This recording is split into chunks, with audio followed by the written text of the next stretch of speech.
আরে টাকা, I high এত টাকা কোথা থেকে আসলো? মনে হয় এই গাছ থেকেই আসছে। আরেকটা কূপ দিয়ে দেখি। আবারও টাকা, আই হাই এই গাছ থেকেই তো টাকা পড়তেছে। মনে হয় এটা জাদুর গাছ। এই গাছে যতটা কূপ দিই ততবার টাকা পড়ে। এটা যে জাদুর গাছ এটা তো আমি ছাড়া কেউ জানে না। এই গাছের মাধ্যমে তো আমি কোটিপতি হয়ে যেতে পারবো। আরো কিছু টাকা নি, তারপর বাড়িতে চলে যাই, পরে আবার টাকা লাগলে আসবো। মুয়া!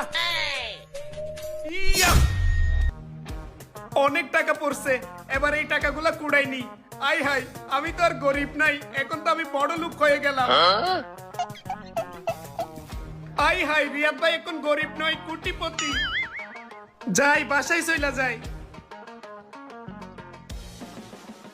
ভাই কিছু টাকা দিয়ে যান, বাড়িতে বউ বাচ্চা না খেয়ে বসে আছে, কিছু টাকা দেন ভাই। এই পকিনি স্যার, তুই জানাস না আমি এখন বড় লোক, আমার কোটি কোটি টাকা আছে। তোর মতো পকিনি আমার পা ধরছে, আমার পাটাই নোংরা হয়ে গেছে।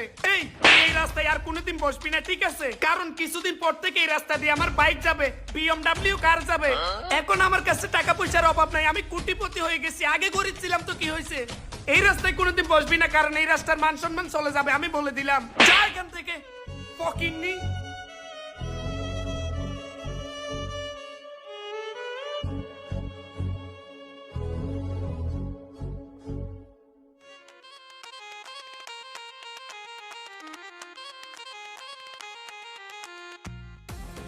এ বড় ভাই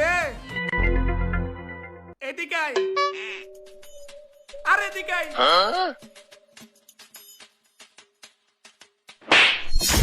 এ তুই এটা কি করলি? তুই কি ভুলে গেছিস আমি যে তোর বড় ভাই? আরে বড় তো সেই হয় যার কাছে টাকা আছে। আমি আজ থেকে কোটি টাকার মালিক, আমি বড় লোক। আমি আজ থেকে এই বাড়িতে বড়, আর তুই হলি ছোট, ঠিক আছে? এটা কোন ধরনের বিয়াদবি আবার? এই চুপ, গলা নামিয়ে কথা বল। দেখতেছস না টাকা? এত টাকা কোনোদিন দেখছস? এই নে কিছু টাকা, আমার জন্য একটা টান আনবি আর একটা বিস্কিট আনবি, বাকি টাকা তোর। যা। তুই এত টাকা কোথায় পাইলি? সেটা তোকে বলতে যাবো কেন? আমি যেখান থেকে পাইছি, তুই টান আনবি। আচ্ছা ঠিক আছে। যা। টাকাই কথা বলবে, আমার কথা বলতে হবে না এখন থেকে। মুয়া! আহ কত টাকা! এ ধর নে, টান্ডা দে। আগে আমি একটু খাই। তুই কাবি মানি ছোট লোক তুই।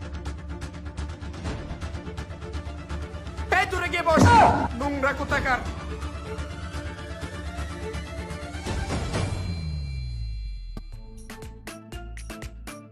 এই না ফকিন্নি।